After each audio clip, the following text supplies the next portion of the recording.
আসসালামু আলাইকুম। কেমন আছেন সবাই? আশা করি অনেক ভালো আছেন, আমিও ভালো আছি। তো বরাবরের মতো আমি আজকে আবার চলে আসলাম একটা নতুন ভিডিও নিয়ে। আর আজ আমি এই ভিডিওতে করেছি একটা সানফ্লাওয়ারের এমব্রয়ডারি। আর সানফ্লাওয়ার নিয়ে করতেছি। অনেকেই বলতে পারেন শুধু সানফ্লাওয়ার। আসলে সানফ্লাওয়ার ফুলটা আমার অনেক বেশি পছন্দের। আর যেহেতু প্রথমে আমি সানফ্লাওয়ার দিয়ে পেইন্টিং শুরু করেছি, তো ভাবলাম যে আমি সেলাইয়ের কাজটাও সানফ্লাওয়ার দিয়ে করি। এখানে আমি যে সানফ্লাওয়ারটা সেলাই করেছি এটা একদমই সহজ একটা সেলাই। এটা স্যাটিন স্টিচ যে করেছি এই পাপড়িগুলো, সুচটা পাপড়ির নিচ থেকে তুলে একদম পাপড়ির মাথায় তুলতে হবে। এভাবে আমি সম্পূর্ণ পাপড়িগুলোর কাজ করে নিয়েছি। আর পাপড়িগুলো শেডিংয়ের জন্য আমি 2 তার কমলা সুতা নিয়ে নিচ থেকে আবার সেম স্টিচেই কাজ করে নিব, যাতে ফুলটা একটু রিয়েলিস্টিক লাগে।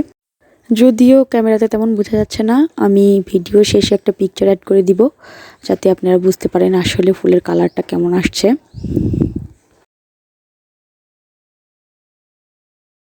এখন আমি এই সুতাটা দিয়ে ফুলের মাঝের যে অংশটা ওইটা সেলাই দিয়ে নিব। এটা ফ্রেঞ্চ নট স্টিচ বলে, আমরা এটাকে গিট সেলাইও বলে থাকি।